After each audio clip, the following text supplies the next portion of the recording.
14 अप्रैल 1891 मध्य प्रदेश के महू गांव की एक सैनिक छावनी। यहाँ रामजी सकपाल और भीमाबाई के घर एक बच्चे ने जन्म लिया। नाम रखा गया भीवा। लेकिन भीवा का बचपन संघर्षों से भरा रहा। सिर्फ 5 साल की उम्र में उनकी मां का साया उनके सर से उठ गया।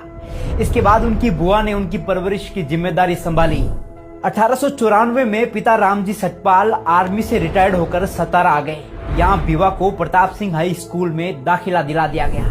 पर स्कूल क्या था, एक मैदान था सामाजिक भेदभाव का। बच्चों से अलग बिठाया जाता, पानी तक नहीं पीने दिया जाता। पर उस बच्चे ने हार नहीं मानी। जातिगत शोषण को सहते हुए 4वीं कक्षा पास कर डाली।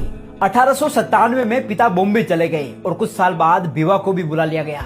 अब दाखिला हुआ एल्फिंस्टीन हाई स्कूल में, एक ऐसा स्कूल जहां दाखिला लेने वाले वो पहले अछूत थे। शिक्षकों की उपेक्षा, सामाजिक तिरस्कार, फिर भी 1907 में भीवा ने मैट्रिक्स पास कर डाली।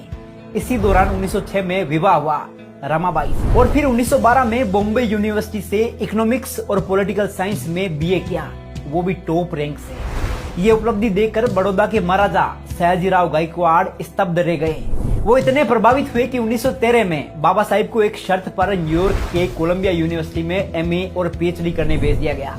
शर्त ये थी कि पढ़ाई पूरी करने के बाद वे वापस लौटकर बड़ौदा राज्य की सेवा करेंगे, और उन्होंने की भी। वो सिर्फ 3 साल में एमए और पीएचडी की डिग्रियां लेकर भारत लौटे। अब वो सिर्फ भीमराव नहीं थे, डॉक्टर भीमराव अंबेडकर बन चुके थे। महाराजा से किए वादे के अनुसार नौकरी की, पर भेदभाव पीछा नहीं छोड़ रहा था। किराए का घर छोड़ने को मजबूर किया गया, ऑफिस में जाति अपमान सहना पड़ा और अंततः उन्होंने नौकरी छोड़ दी। लेकिन अब उनकी नजर शिक्षा और न्याय की क्रांति पर थी।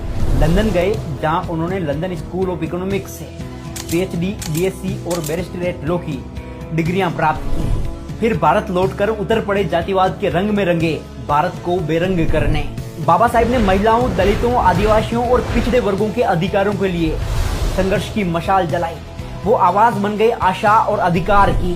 धीरे धीरे उन्हें हर कोई जानने लगा था। अब वो बाबा साहिब डॉक्टर भीमराव अंबेडकर बन चुके थे, एक नाम जो सामाजिक न्याय का प्रतीक बन चुका था। और फिर वो ऐतिहासिक पल आया जब आजाद भारत को एक मार्गदर्शक की जरूरत थी, एक संविधान की जरूरत थी जो हर धर्म, जाति, वर्ग को बराबरी दे सके। तब सबकी नजरें एक ही व्यक्ति पर टिकी। बाबा साहिब को भारत का संविधान निर्माता नियुक्त किया गया। उन्होंने ये जिम्मेदारी दिल से निभाई। देश के हर नागरिक को ध्यान में रखते हुए सिर्फ 2 साल 11 महीने में रच डाला दुनिया का सबसे बड़ा और सर्वश्रेष्ठ संविधान। आज वो सिर्फ इतिहास का हिस्सा नहीं है, वो प्रेरणा है, विचार है, क्रांति की आवाज है। ऐसी महान शख्सियत, champion of social justice, Bharat Ratna Baba Sahib doctor Ambedkar को शत शत